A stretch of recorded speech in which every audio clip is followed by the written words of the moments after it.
الحمد لله نحمده ونستعينه ونؤمن به ونتوكل عليه ونعوذ بالله من شرور أنفسنا ومن سيئات أعمالنا من يهده الله فلا مضل له ومن يضلله فلا هادي له ونشهد أن لا إله إلا الله وحده لا شريك له ونشهد أن سيدنا ومولانا محمدا عبده ورسوله أما بعد اللہ کا ذکر کرنے والے کا کیا مقصد اصلی ہے یا کیا مقصد ہونا چاہیے وہ بتایا گیا تھا کہ صرف ایک ہی مقصد ہے کہ غیر اللہ سے اپنے رشتے کو، گرویدگی کو، محبت کو توڑ کر صرف ایک اللہ سے اپنے رشتے اور محبت کو جوڑنا، اس کے سوا کوئی اور مقصد اہل علم کے نزدیک نہیں ہے۔ نادان جاہل لوگ جو چاہے مقصد بنا لیں، لیکن قرآن و حدیث کا علم رکھنے والے لوگ یہ جانتے ہیں کہ مقصد ذکر اللہ کا صرف اور صرف یہی ہے کہ ذکر کرنے والے کا رشتہ، تعلق اور سمبند اللہ کے سوا ہر ایک سے محبت کا رشتہ ٹوٹ کر کے صرف ایک اللہ کے ساتھ رشتہ قائم ہو،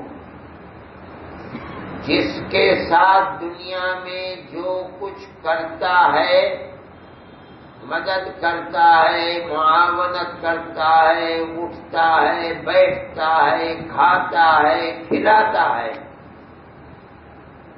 وہ سب اللہ کے لیے کرتا ہے۔ نمر دستا کہ دنیا دوست دارت وگر دارت برائے دوست دارت،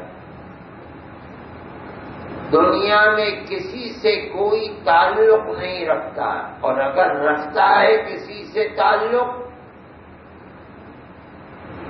تو اپنے محبوب حقیقی اللہ ہی کے لیے رکھتا ہے۔ اللہ نے ذمہ داری اولاد کی دی ہے، اس لیے اللہ کو خوش کرنے کے لیے اولاد کے لیے کماتا ہے، کھلاتا ہے، تربیت کرتا ہے۔ بیوی کی ذمہ داری اللہ نے دی ہے، ماں باپ کی اطاعت و فرما برداری، ان کی ضرورتوں کا خیال رکھنا، سب کچھ کرتا ہے، لیکن سب کچھ اپنے اللہ محبوب حقیقی کے لیے ہی کرتا ہے۔ یہ ہے مقصد ذکر کا۔ اس مقصد کے لیے آسان بنانے والی چیزیں کیا ہیں؟ سب سے پہلی چیز بتایا تھا ہر وقت باوضو رہنے کی کوشش کریں۔ دوسری چیز بتائی تھی کم کھاؤ، روزے رکھو۔ روزہ رکھنا یہ مومن کا ہتھیار ہے۔ کیا مطلب؟ اپنے سب سے بڑے دشمن شیطان کو زیر کرنے کے لیے، پرکھینچ کرنے کے لیے، ناکام بنانے کے لیے جو ہتھیار استعمال دنیا میں ہوتا ہے وہ اپنے سب سے بڑے دشمن شیطان کو، جو رات اور دن مومن کے اغوا کرنے پر لگا رہتا ہے، اسے نامراد بنانے کے لیے بہترین چیز فرمایا روزہ ہے۔ پھر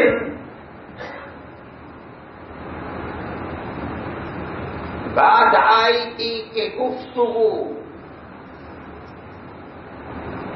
کم کرو، ہر وقت جبڑ مت بولو، جب ضرورت ہو تو بولو، اور اتنا ہی بولو کہ جس سے ضرورت پوری ہو جائے۔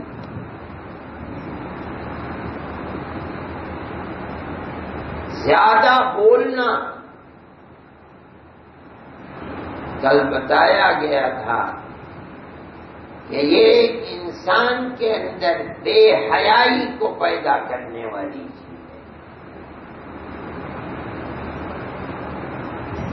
منع فرمایا گیا۔ نبی کریم علیہ الصلوۃ والسلام بہت کم بولتے تھے، بقدر ضرورت بولتے تھے، اور جب بولتے تھے تو دین کی بات بولتے تھے۔ وہ چیز جو صحابہ کے لیے، امت کے لیے ہدایت کا راستہ دکھلانے والی، اللہ تک پہنچانے والی، دنیا اور آخرت کو آباد کرنے والی، وہ بات بولتے تھے۔ اور بہت وقت دیکھا جاتا تھا کہ آپ مجلس میں بیٹھے ہیں اور جیسے کچھ سوچ رہے ہیں، کسی ہم میں پڑے ہوئے ہیں، سوچ میں، فکر میں پڑے ہوئے ہیں،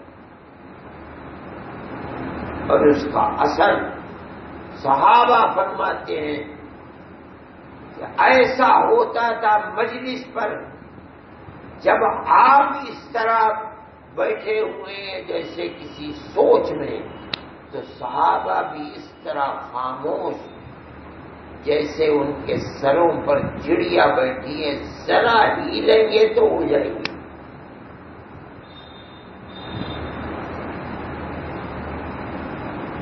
یہ سوچ کیا ہے؟ کوئی کاروبار کی سوچ تھوڑی نہیں، کاروبار میں ٹوٹا ہو رہا ہے اس کی سوچ تھوڑی نہیں، یہ ہے اللہ کی ذات، اس کی قدرت، اس کی عنایت، بندے پر مہربانیاں، کمالات، اس کے اندر سوچ، تفکر، اس میں پڑے لوگ خاموش، اور اثر یہ ہے مجلس پر کہ صحابہ بھی بالکل خاموش بیٹھے ہوئے، اور مجھے ایسا لگتا تھا جیسے ہمارے ستنوں پر چڑیا بیٹھی ہے، ذرا حرکت ہوئی ہو جائے گی۔ کم بولنا، حضرت ابوبکر صدیق رضی اللہ تعالی عنہ کے بارے میں آتا ہے کہ ان کے پاس گیا صحابی کہتا ہے میں نے دیکھا کہ زبان کو پکڑ کر کھینچ رہے ہیں، میں نے کہا کیا کر رہے ہیں؟ میں اسی نے تو مصیبت میں ڈال رکھا ہے۔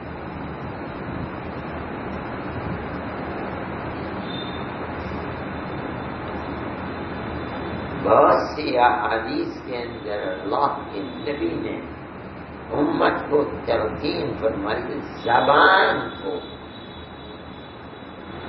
اپنے قابو میں رکھو۔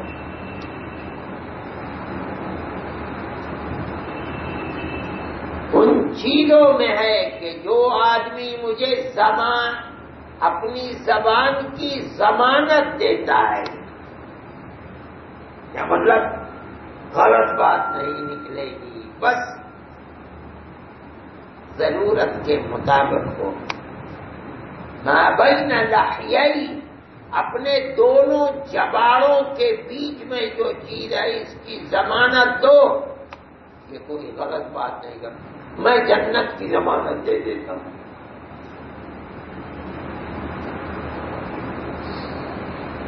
اس لیے منع فرمایا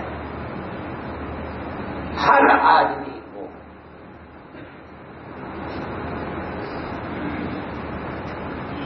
گفتگو کرتے ہوئے پہلے سوچنا چاہیے کہ کیا کہہ رہا ہے،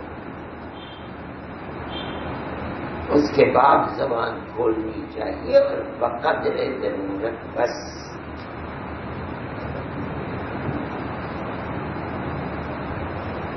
زیادہ بولنا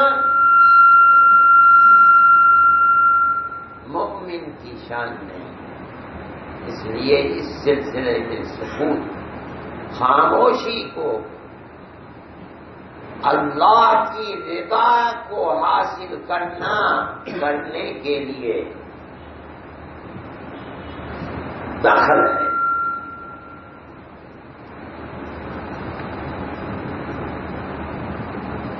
چوتھی چیز ہے جس کو فرمایا خلوت۔ کوشش کرو کہ اپنے اٹھنے بیٹھنے کو ذاکر ذکر کرنا چاہتا ہے، لہذا لوگوں کے ساتھ زیادہ اٹھنے بیٹھنے کو کم کرو۔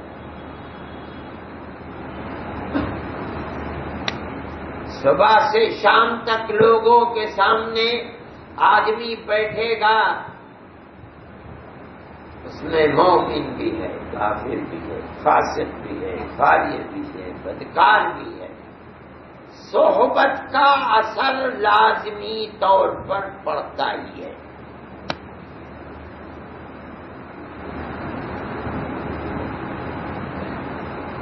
ہمیں محسوس نہ ہو، جو علماء ہیں وہ یہ کہتے ہیں کہ اگر ایک آدمی راستے پر ادھر سے آ رہا ہے ایک ادھر سے جا رہا ہے، آپس میں گزرے نہ بات کی نہ کچھ، اس کا بھی اثر لازمی طریقے پر پڑے گا۔ تو وہ لوگ جو پاس بیٹھیں گے، بات چیت کریں گے، ہنسیں گے، ٹھٹا ہوگا، اس کا اثر کیوں نہیں پڑے گا؟ اس لیے پہلے لوگ جو تھے وہ تو خلوت کو چھوڑ چھاڑ کر کے پہاڑوں میں چلے جاتے تھے کمال حاصل کرنے کے لیے۔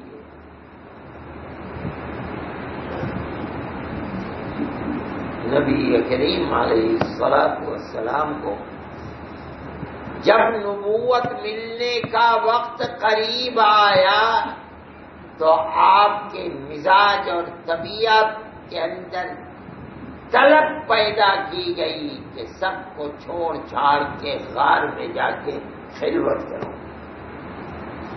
بعض لوگ کہتے ہیں 6 مہینے، بعض کہتے ہیں 3 سال۔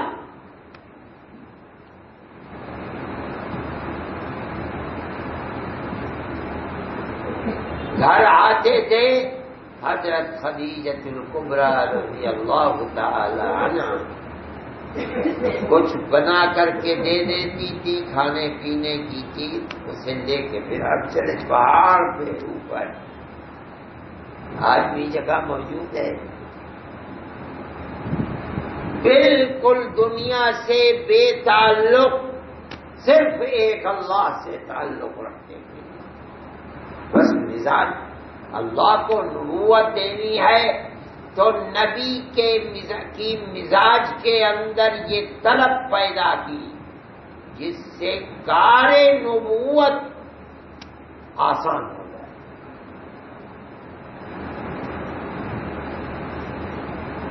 چنانچہ آپ جاتے تھے، رہتے تھے، اللہ کی عبادت کرتے تھے۔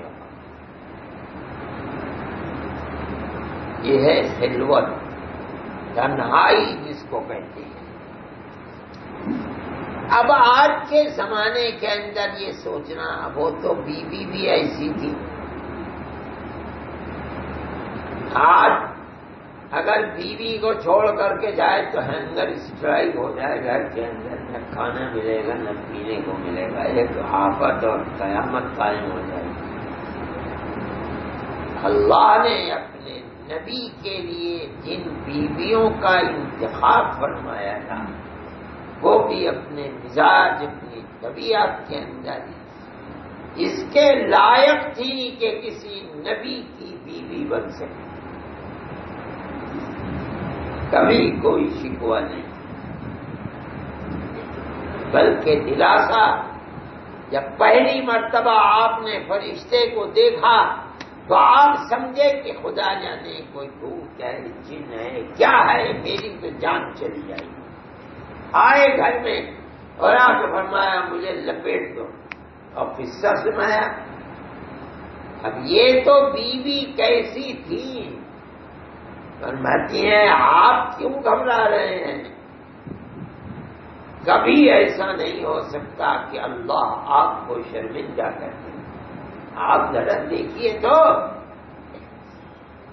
دنیا رشتوں کو توڑتی ہے، آپ اپنی رشتہ داریوں کو جوڑتے ہیں. دوسروں کے بوجھ آپ اپنے سر کے اوپر اٹھاتے ہیں. جس کے پاس کچھ نہیں ہوتا آپ اس کے لیے سہارا بنتے ہیں. مصیبت زدہ لوگوں کی مصیبتوں کو دور کرتے ہیں، امانتوں کو ادا کرتے ہیں. جب بات کرتے ہیں سچی بات ہے. جس آدمی کے ایسے گن ہوں گے بھلا کوئی جن اس کے اوپر مسلط ہو سکتا ہے؟ نہیں ہو سکتا. آپ کیوں گھبراتے ہیں؟ وہ بیوی جس کو چھوڑ کر آپ 10 15 دن باہر رہتے ہیں، بچوں کی پرورش کرتی ہے، اور نبی کریم علیہ الصلوۃ والسلام کے اس عمل پر ایک حرف کبھی زبان کے اوپر نہیں. آج کی بیویوں کی طرف تو اختیار کرنا چاہیے تنہائی کو ذکر کرنے کے لیے داخل ہو،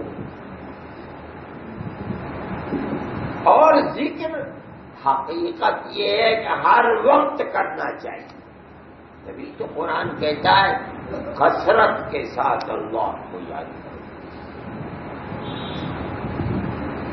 لیکن اگر دنیا داری کے اندر خلوت کرنا ممکن نہ، اور بھئی دکان کھولنی ہے، نہیں کھولوں گا تو کماؤں گا کیسے اور کیسے ادا کروں گا؟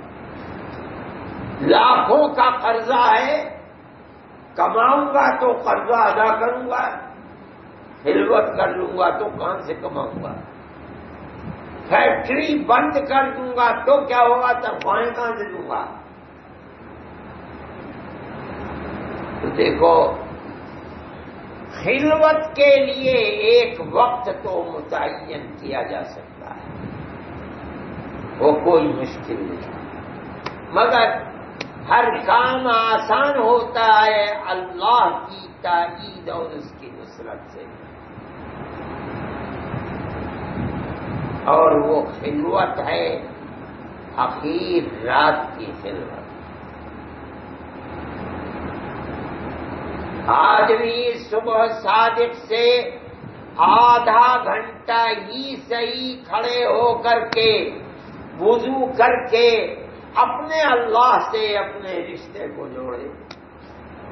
جب کوئی نہیں ہوتا، گھر بچے بیوی سب سوتے رہتے ہیں، یہ بھی خلوت ہے. وہ خلوت جو پہلے لوگ کیا کرتے تھے ہماری کمزوری، ہمارے حالات، ہماری ذمہ داریوں کی وجہ سے ممکن نہیں ہے. یہ خلوت تو ممکن ہے.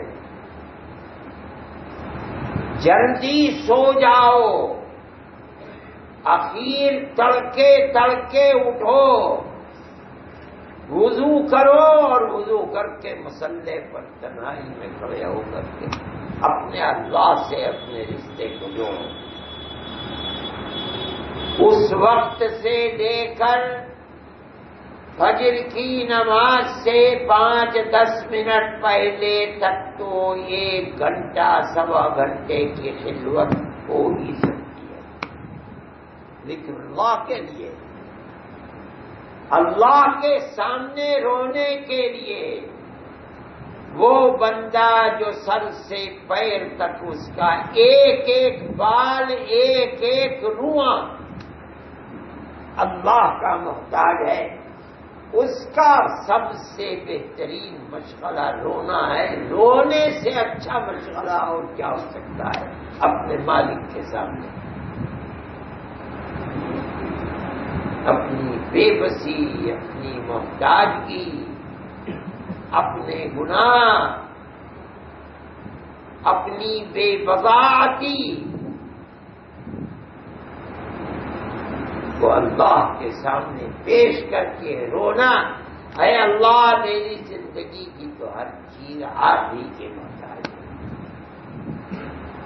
یہ تو ہر آدمی کر سکتا ہے بشرطے کہ اللہ کی نصرت اور تائید ہمارے ساتھ ہو۔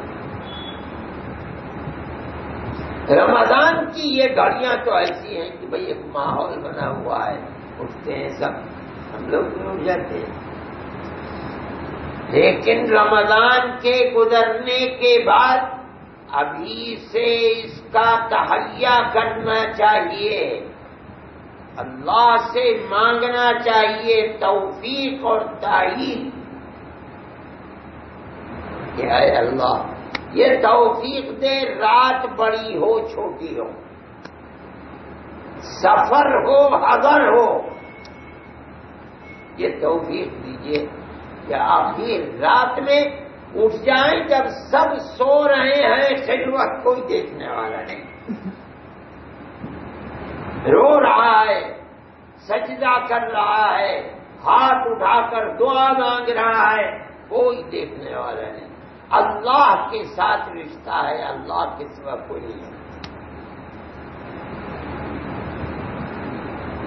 کم سے کم یہ خلوت تو آدمی کو حاصل ہو ہی سکتی ہے، اگر اس کی بھی کوشش کرے گا آدمی اور اللہ کو یاد کرے گا، استغفار کرے گا، نماز پڑھے گا، قرآن پڑھے گا، ذکر کرے گا، یہ بھی خلوت انشاءاللہ مومن کو کے بیڑے کو پار کرانے میں، مقصد تک پہنچنے میں بڑی کارگر ثابت ہوگی۔ اور پہلے بزرگوں کا یہ طریقہ تھا، نبی کریم علیہ السلام کو تو حضرت عائشہ صدیقہ رضی اللہ تعالی عنہا فرماتی ہیں، آپ سوتے تھے تھوڑی دیر، پھر اٹھ جاتے تھے، پھر نماز پڑھنے میں لگ جاتے تھے، پھر سو جاتے تھے، پھر اٹھ جاتے، رات بھر یہی مشغلہ رہتا تھا۔ یہ تو آسان کام نہیں، کون کر سکتا ہے، لیکن یہ کر سکتا ہے آدمی، سویرے سوئے اور سویرے اٹھ جائے۔ 4 گھنٹے بھی اگر مل گئے، مان لیجئے 11 بجے سو گیا، 2, 2:30, 3 بجے اٹھ گیا، یہ بھی غنیمت ہے، جو بچ گئی نیند رہ گئی، وہ ظہر کے بعد سونے کے لیے لگائے یا فجر کے بعد لگا لے، جیسا موقع ملے، لیکن آخر شب کے تخلیے کو، خلوت کو حتاً امکان نہ چھوڑ، یہ بہت بڑی چیز ہے۔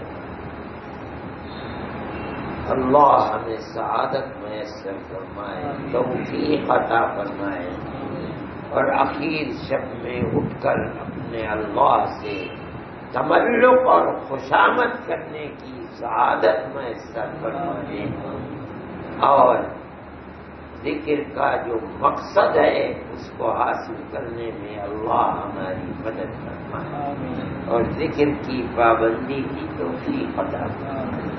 صلی اللہ تعالی